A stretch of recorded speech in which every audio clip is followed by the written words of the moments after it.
Hello everyone, my name is Shreyans and this is a series on DIY personal finance planning.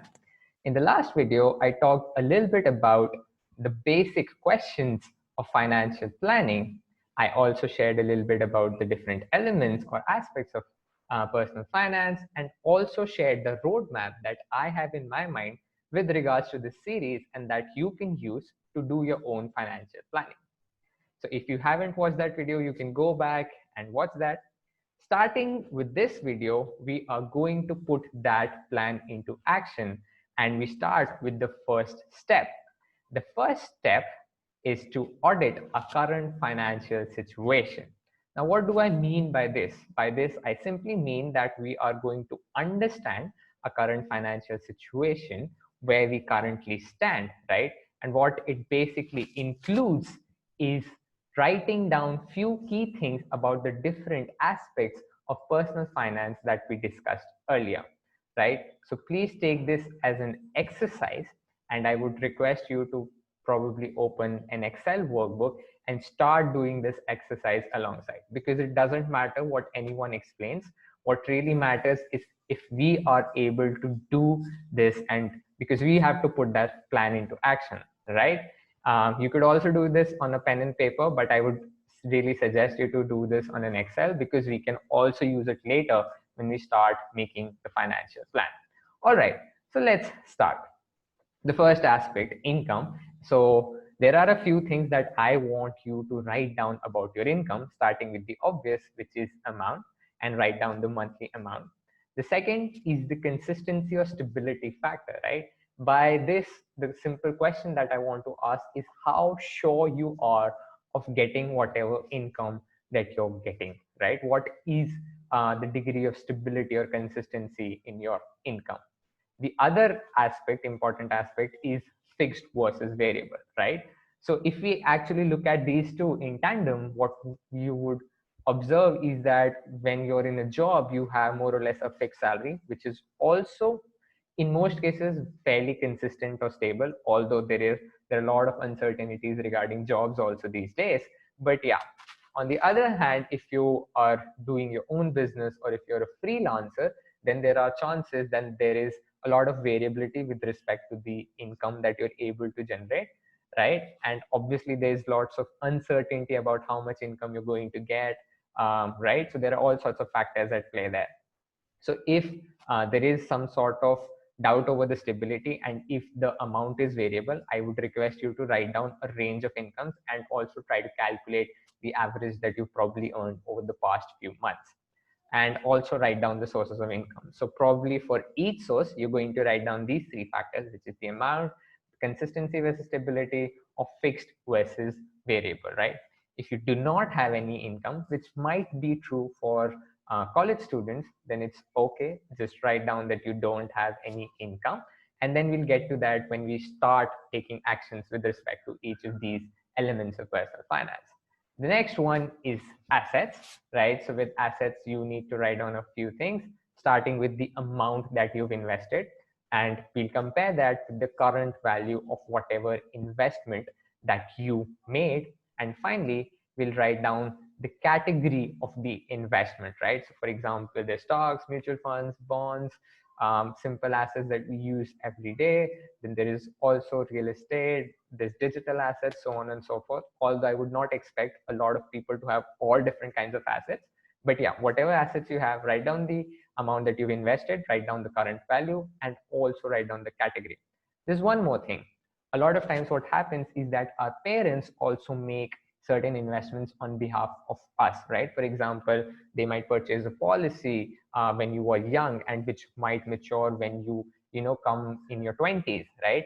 So also ask your parents if they have taken any such policies or if they have made any such investments for you. And one important thing is again the maturity in case of any such policies or in case of any debt instruments or anything like that, right? So these are the things that you need to write about the different assets that you have or you might not have, right? Again, if you don't have any assets as such, then just write it down. The third aspect, which is expenses. So the first thing, again, just like income, is to write down the monthly amount. Again, the next thing is very important, which is who pays for those expenses, right? And this is especially important for college students, right? Because a lot of the expenses of college students are borne by the parents and not by the students themselves, right? So write down who is paying for what. Are you paying it yourself, or are your parents paying for something, right? The next thing is necessary versus discretionary, which could be simpler understood as need versus want. This might be very subjective because what might be a need for one person might be a want for another person. But at this point, I would like you to be slightly strict with yourselves in classifying the necessary and discretionary expenses.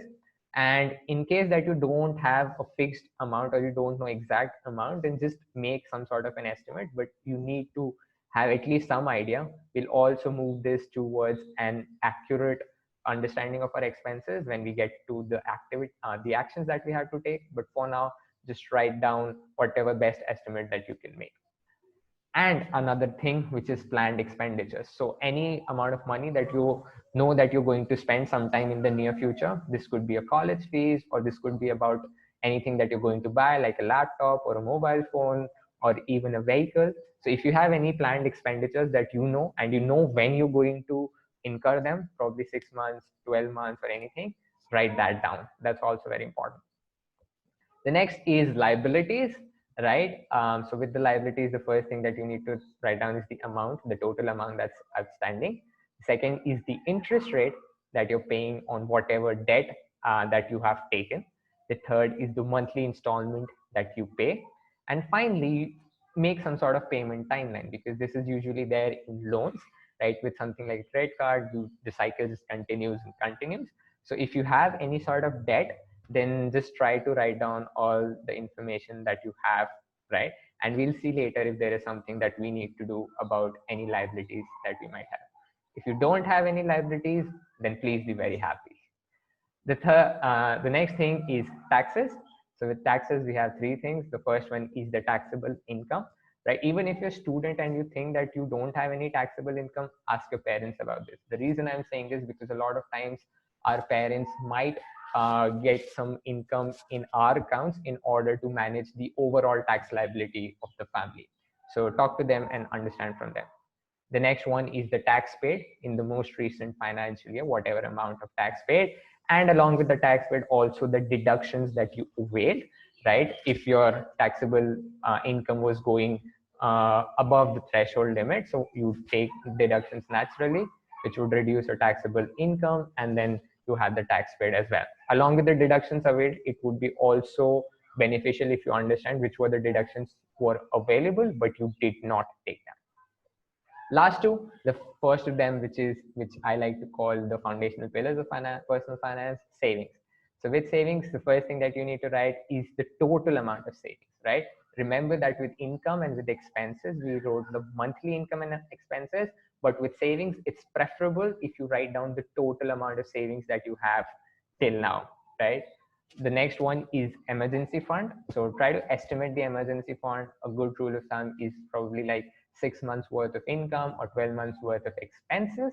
So that would be a good estimate for emergency fund. Although due to such unforeseen circumstances, these estimates might also be extended a little bit so that you are more comfortable. But yeah, that's a good start. And the third aspect is general versus specific purpose, right? So are you just saving generally because you're earning more and you don't have a lot of expenses, or are you saving for a specific purpose, which might be that you have an expense coming down the line 6 months, so you're already saving for that, or you want to buy something 6 months later and you're saving for that.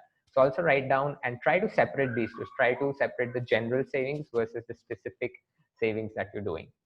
Finally, we have insurance, right? So with insurance, we'd have a whole discussion on insurance later on about health insurance and life insurance.